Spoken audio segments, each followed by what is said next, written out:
I want to thank all of you that have been praying together with us on this 21-day Daniel fast. It's interceding for everything that's going on in spiritual warfare in the Middle East and around the world. 21 days, no sweets, no meats.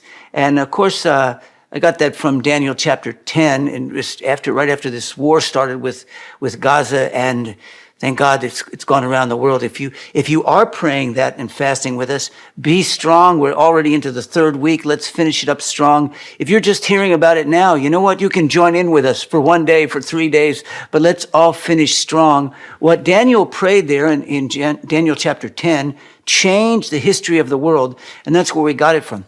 It's interesting that in that fast, it says in Daniel 10 that when he prayed and was fasting for 21 days, he had a vision. Amazingly, he had a vision of the glorified Messiah, the glorified Christ, what we would call Yeshua before the time it was born. He sees this man of fire and gives him instruction, and the man tells him about all the spiritual battle that's going on. He also tells him, Daniel, that he loves him and that he's beloved. I like that. But I realized that what we're doing is not only the form of this fast, but also the content of it. Not just the form, but the content.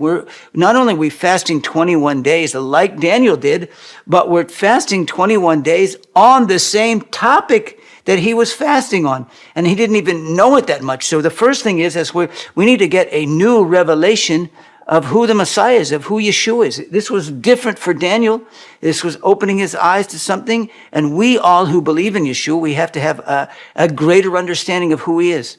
But what was the specific content? Let's look in Daniel chapter 10, verse 13.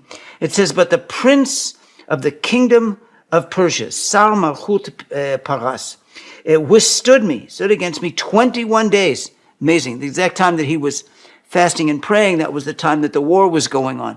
There's a parallel between our praying and fasting, the angelic warfare, and the warfare on the ground. All three are equilibrium triangle. And it says, but Michael, one of the chief princes, Michael is one of the great angels. He's assigned to protect Israel. He's an angel who's under the glorified Messiah. He said, came to help me. And I remained there with him, with the kings of Persia. So what I want us to see there is he's talking about there is a war going on in the Middle East, and it has to do with kings and countries and so on. But there's also a heavenly war concerning Michael and the good angels versus Satan and the bad angels. And one of those bad angels is called the Sar Paras, the prince of Persia. Again, we're not talking about Iranian people. We love Iranians, but there was a demonic spirit that we see manifested in the Ayatollah regime now and in all the ISIS and jihadists. That's what we're fighting against. He said, but while you were praying on these 21 days, Yeshua was involved, Michael was involved. We fought the powers and principalities of darkness in the spiritual realm, and that caused a change in politics and military and history.